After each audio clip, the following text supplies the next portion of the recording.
बड़ापुर गांव में एक रसोइया रहता था। नाम था उसका राजू। राजू बहुत अच्छा खाना बनाता था, लेकिन वो बहुत आलसी था। सुबह देर से उठना, काम टालना और बहाने बनाना उसकी आदत सी हो गई थी। उसकी पत्नी लाली और बेटी पूजा बहुत मेहनती थे, लेकिन राजू की आलसी आदतों से हमेशा परेशान रहते थे। एक दिन लाली गुस्से में कहती है, राजू सुबह हो गई है, अब तो उठो। आज दुकान पर तुम्हें ऑर्डर की मिठाइयाँ बनानी थी ना। तब राजू, अरे लाली, तुम बेवजह चिंता कर रही हो। आज वैसे भी बहुत ही ज्यादा हाथ पैर में दर्द है और थकावट भी है। कल मिठाई बना दूंगा। कौन सा कस्टमर भागे जा रहे हैं। तब राजू की बेटी कहती है, पापा, आपको पता है मास्टर जी ना कल आपकी मिठाई की बुराइयां कर रहे थे।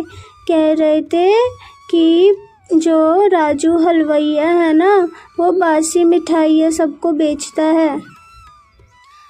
तब राजू हैरान होकर कहता है, क्या मेरी मिठाइयों की बुराइयां कर रहा था वो टीचर। तब लाली कहती है, अब क्या होगा, रोज बचा हुआ सामान दोबारा बेचते हो, घी में पानी मिलाते हो और कहते हो काम की क्या जल्दी है। दूसरे दिन दुकान पर एक ग्राहक आता है। ग्राहक कहता है, अरे राजू भाई, 1 किलो जलेबी पैक करना तो, और दिखाना एक जलेबी मैं थोड़ा सा चख कर देखूं। तब राजू कहता है, हाँ हाँ, ये लीजिए आप मेरी जलेबियाँ खा कर तो देखिए, उंगलियां चाटने लग जाओगे। तब ग्राहक ले लेता है और खाकर देखता है।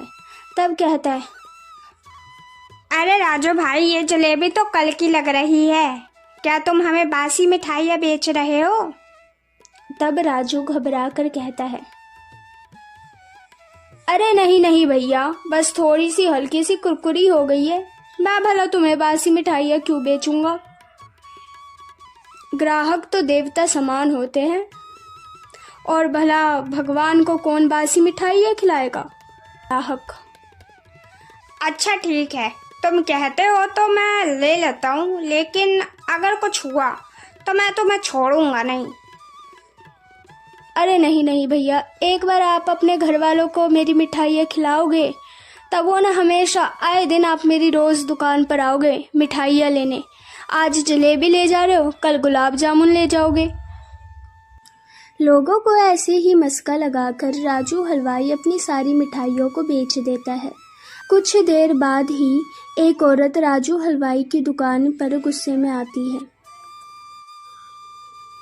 तब राजू हलवाई कहता है, आइए आइए बहन जी, बोलिए क्या मैं पैक करूं। तब वो औरत कहती है,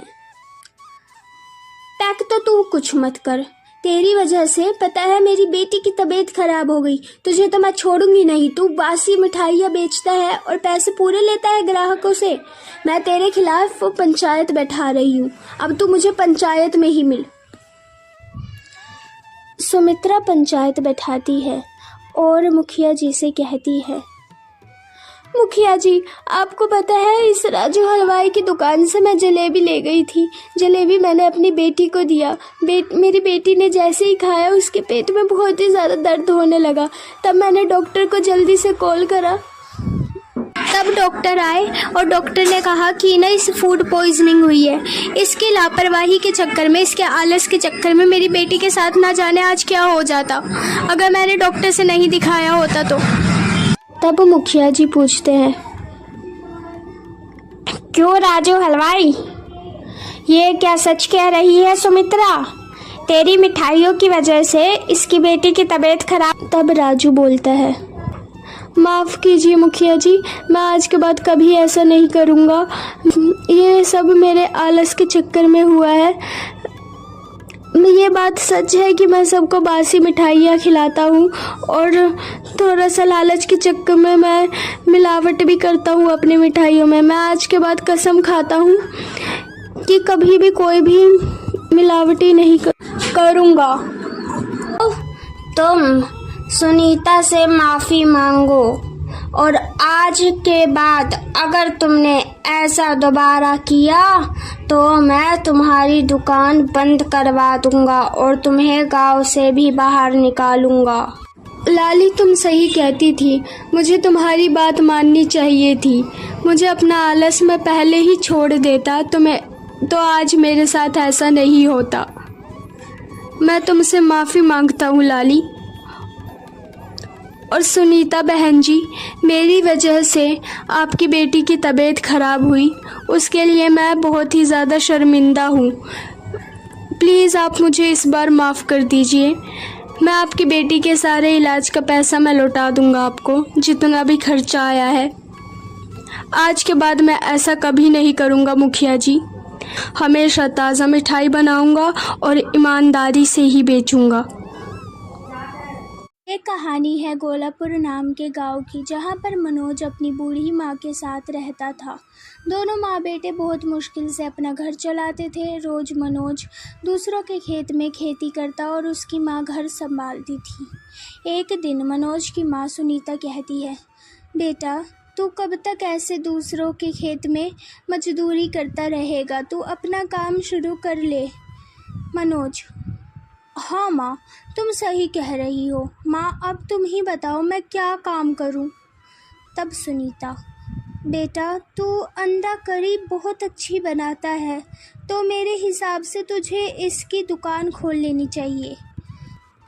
मनोज बाज़ार जाकर अपने दुकान की तैयारी कर लेता है और वो अगले दिन ही अपने नए दुकान में अंडा करी बनाकर बेचने लगता है।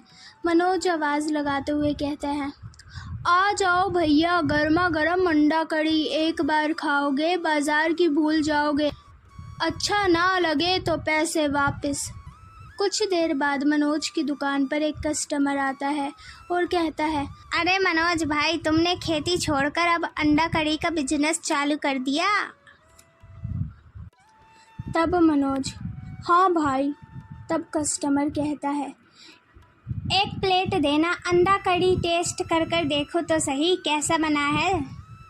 तब मनोज, ठीक है। जब मनोज के हाथ की अंडा कड़ी वो कस्टमर खाता है, तब कस्टमर कहता है, अरे वाह मनोज, काफ़ी टेस्टी अंडा कड़ी बनाया है तुमने। तब मनोज, थैंक यू भैया। धीरे धीरे मनोज के हाथों की बनी अंडा कड़ी शाम तक में पूरी बिक जाती है और लोगों को बहुत पसंद भी आता है। मनोज की दुकान कुछ दिनों में ही बहुत फेमस हो जाती है और उसकी दुकान पर हमेशा कस्टमरों की भीड़ लगने लग जाती है। एक दिन मनोज का दोस्त राजेश आता है और उसकी दुकान पर, मनोज कैसा है यार? तब मनोज, मैं तो ठीक हूँ, तू बता कैसा है। तब राजेश, क्या बताओ यार, मैं शहर में नौकरी करता था। जिस मालिक के पास करता था वो मालिक अब दूसरी जगह चला गया। उसने अपनी दुकान भी बंद कर दी।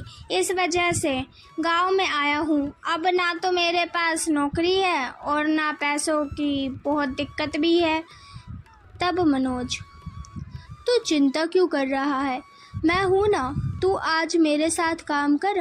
वैसे भी मुझे एक हेल्पर की ज़रूरत थी, क्योंकि अकेले दुकान संभालने में बहुत मुश्किल होती है और तेरा काम का भी टेंशन ख़त्म हो जाएगा। तब राजेश, क्या सच में? मैं आज से ही काम पर लग जाता हूँ। सीता तो ये बात सुनकर बहुत खुश होगी, मैं उसे बता कर आता हूँ। तब राजेश घर जाता है और सीता को सारी बात बताता है और सीता इस बात को सुनकर बहुत खुश हो जाती है। अगले दिन से मनोज की दुकान पर राजेश काम करने लगता है। काम करते करते राजेश को कुछ दिनों में ही मनोज से जलन होने लगती है। एक दिन राजेश सीता से कहता है, अब मुझे भी अंडा कड़ी बनाना आ गया है। तुम्हें पता है सीता, मनोज की दुकान बहुत ज़्यादा जम गई है और बहुत अच्छे पैसे कमाने लगा है। मैं सोच रहा हूँ मुझे भी दुकान खोल लेनी चाहिए। तब सीता, आइडिया तो अच्छा है, लेकिन हम दुकान खोलेंगे कहाँ पर।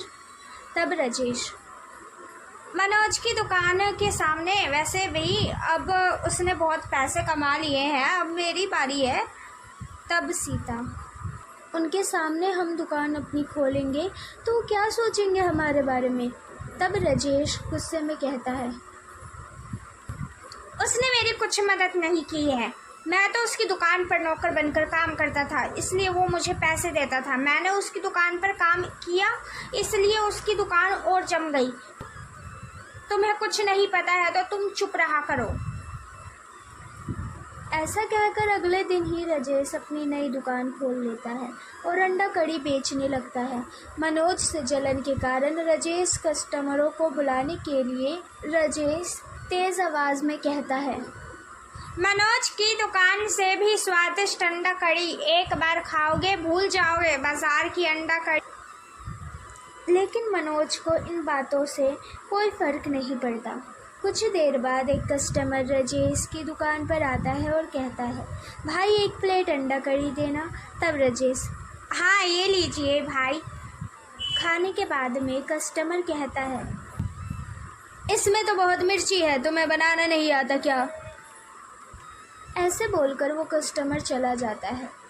ऐसे कर कर राजेश की अंडा कड़ी ख़त्म तो हो जाती है, लेकिन जितने कस्टमर उसकी दुकान से अंडा कड़ी खाते हैं वे सब कहकर जाते हैं, राजेश भाई तुम्हें बुरा लगेगा लेकिन मनोज की अंडा कड़ी जितनी स्वादिष्ट तुम्हारी अंडा कड़ी नहीं है। रात में जब राजेश अपने घर पे जाता है तब सीता, आपके हाथ में बनी अंडा कड़ी तो लगता है सारी बिक गई। तब राजेश, हाँ सारी तो बिक गई, लेकिन किसी को भी पसंद नहीं आई, सब मनोज की ही तारीफ कर रहे थे।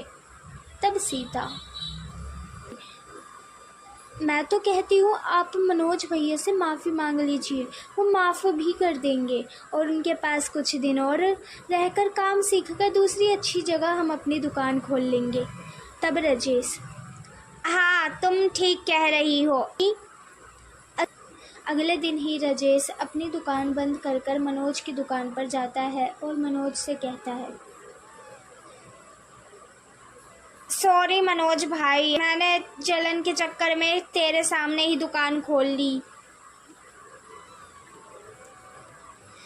यार क्या तू मुझे स्वादिष्ट अंडा कड़ी बनाना सिखा देगा? अगर मैं अब किसी दूसरे गांव में जाकर अपनी दुकान खोलूँगा। तब मनोज, ये भी कोई कहने की बात है, तूने मुझे पहले बता दिया होता तो अब तक सीख भी गया रहता। चल कोई बात नहीं, अब सीख ले।